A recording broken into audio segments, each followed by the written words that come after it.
ডাকসু নির্বাচনের প্রার্থীদের খসড়া তালিকা প্রকাশের পর আজ থেকে শুরু হয়েছে বাদ পড়া প্রার্থীদের আপিল। প্রচার শুরু না হলেও প্রার্থীরা শিক্ষার্থীদের সঙ্গে কুশল বিনিময় করেছেন। এ সময় সামাজিক যোগাযোগ মাধ্যমে পাল্টাপাল্টি অপপ্রচারের অভিযোগ তুলেছেন ছাত্র দল ও ছাত্র শিবিরের প্যানেল। আরও জানাচ্ছেন দাউদ হাসান। ঢাকা বিশ্ববিদ্যালয় কেন্দ্রীয় ছাত্র সংসদ ডাকসু নির্বাচনের প্রাথমিক প্রার্থী তালিকা থেকে বাদ পড়া প্রার্থীরা আজ সকালে মনোনয়নপত্র বৈধতা চ্যালেঞ্জ করে চিফ রিটার্নিং অফিসারের কার্যালয়ে আবেদন করেন। আমি এসে দেখলাম যে আমার সমর্থকের ভোটার নংটা ভুল, তো আমি আমার অ্যাপ্লিকেশনে এটাকে ইনক্লুড করলাম। আমার যদি সেরকম কোনো হয়ে থাকে বলতে ওঠে, তাহলে আমি সেটা পূর্ণাঙ্গভাবে আমি আপিল করেছি। আশা করি তারা এই প্রার্থী ফিরিয়ে দেবে। নির্বাচনী প্রচার শুরু না হলেও এদিন দুপুরে জুমার নামাজ আদায় শেষে কুশল বিনিময় করেন ছাত্রদল, ছাত্র শিবির, বৈষম্য বিরোধী ছাত্র সংসদ সহ বেশ কয়েকটি প্যানেলের প্রার্থীরা।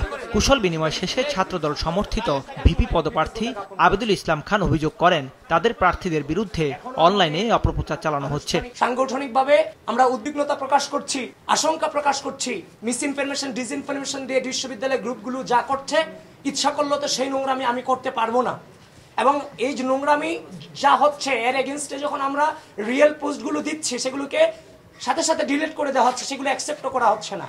বিজয় ৭১ হলে নামাজ আদায় ও কুশল বিনিময় শেষে ঢাকা বিশ্ববিদ্যালয়ের মধুর ক্যান্টিনে সংবাদ সম্মেলন করেন ছাত্র শিবিরের ঐক্যবদ্ধ শিক্ষার্থী জোটের প্রার্থীরা। তারা অভিযোগ করেন তাদের বিরুদ্ধেও সাইবার বুলিং করা হচ্ছে। সাদিক কামিকে নিয়ে একটা নির্দিষ্ট দলের অ্যাক্টিভিস্ট ভিডিও তৈরি করে ৫০-এর অধিক ভিডিও তৈরি করেছে। ব্যক্তি সাদিক কামিকে ধরে পডকাস্ট তৈরি করা, ভিডিও তৈরি করা এবং তাকে নানাভাবে ফ্রেমিং করা হচ্ছে। ডাকসু নিয়ে আমরা আসলে শঙ্কিত, প্রশাসন খুবই একপাক্ষিক আচরণ করছে। এদিকে বিকেলে মধুর ক্যান্টিনে আরেক সংবাদ সম্মেলনে বৈষম্য বিরোধী শিক্ষার্থী সংসদের প্রার্থীরা প্রশাসনের বিরুদ্ধে পক্ষপাতিত্বের অভিযোগ তোলেন। ক্যাম্পাসের মধ্যে, শিক্ষাঙ্গনের মধ্যে আমূল পরিবর্তন তখনই সম্ভব যখন এই ক্যাম্পাসের রাজনৈতিক ব্যবস্থাকে সুস্পষ্ট রূপরেখা কাঠামো তৈরি করা সম্ভব।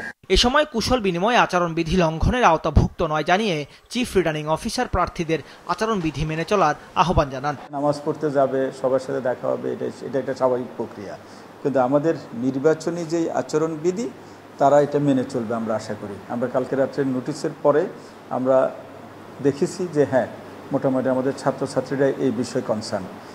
বাদ পড়া প্রার্থীরা আগামীকাল পর্যন্ত আপিলের সুযোগ পাচ্ছেন।